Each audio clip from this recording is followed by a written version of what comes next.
అవని అయితే hospital bill కడుతూ ఉంటుంది. ఇక ప్రణతి కోసం వాళ్ళ అమ్మానాన్నలకి ఫోన్ చేస్తూ ఉంటుంది. ఇక రాజేంద్ర ప్రసాద్ అయితే ఆ ప్రణతిని కలవడానికి వస్తూ ఉంటాడు. అలా ప్రణతిని కలవడానికి వచ్చి, "అసలు ఏం జరిగిందమ్మా? ఏంటి అసలు నువ్విలా ఉండడం ఏంటి?" అని అనేసరికి ప్రణతి అయితే, "నాన్న నన్ను క్షమించండి.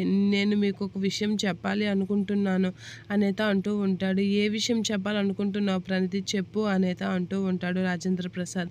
అలా రాజేంద్ర ప్రసాద్ అనేసరికి, నేను ప్రేమించిన ఇందులో నే ఈ విషయంలో అవని వదినకి ఏ తప్పు లేదు వదిన. భరత్, అవని వదిన చాలా అమాయకులు. వాళ్ళకి ఈ విషయానికి సంబంధం లేదు అని అనేసరికి, "ఏం మాట్లాడుతున్నావు ప్రణతి" అని రాజేంద్ర ప్రసాద్ అంటూ ఉంటాడు. "అవును నాన్న, నేను ప్రేమించింది భరత్‌ని కాదు, ప్రశాంత్‌ని. ప్రశాంత్ అనే అబ్బాయిని ప్రేమించాను. ఆ అబ్బాయి వల్లే నాకు ఈ ప్రెగ్నెన్సీ వచ్చింది" అనేది అంటూ ఉంటుంది.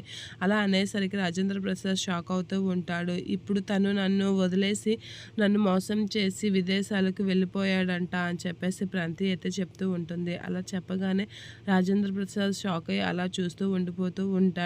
ఈ విషయంలో అవని వదినకి, భరత్‌కి ఎటువంటి సంబంధం లేదు. ఈ విషయం మీకు తెలిస్తే మీరు తట్టుకోలేరని అవని వదిన భరత్‌తో పెళ్ళయిందని చెప్పమని చెప్పింది. అంతే, అంతకు మించి ఇంకేం లేదు అనేది అంటూ ఉంటుంది. ఆ మాటలకి రాజేంద్ర ప్రసాద్ అయితే చాలా బాధపడుతూ ఉంటాడు అవని విషయంలో వాళ్ళు ప్రవర్తించిన తీరుకి. ఇక అవని అయితే ప్రణతి విషయం తలుసుకొని చాలా బాధపడుతూ ఏడుస్తూ ఉంటుంది. ఎలాంటి పొరపాటు చేస్తుంది ప్రణతి అనేది అనుకుంటూ ఉంటుంది. రాజేంద్ర ప్రసాద్‌కి నిజం చెప్పడంతో అవని కూడా షాక్ అవుతూ ఉంటుంది.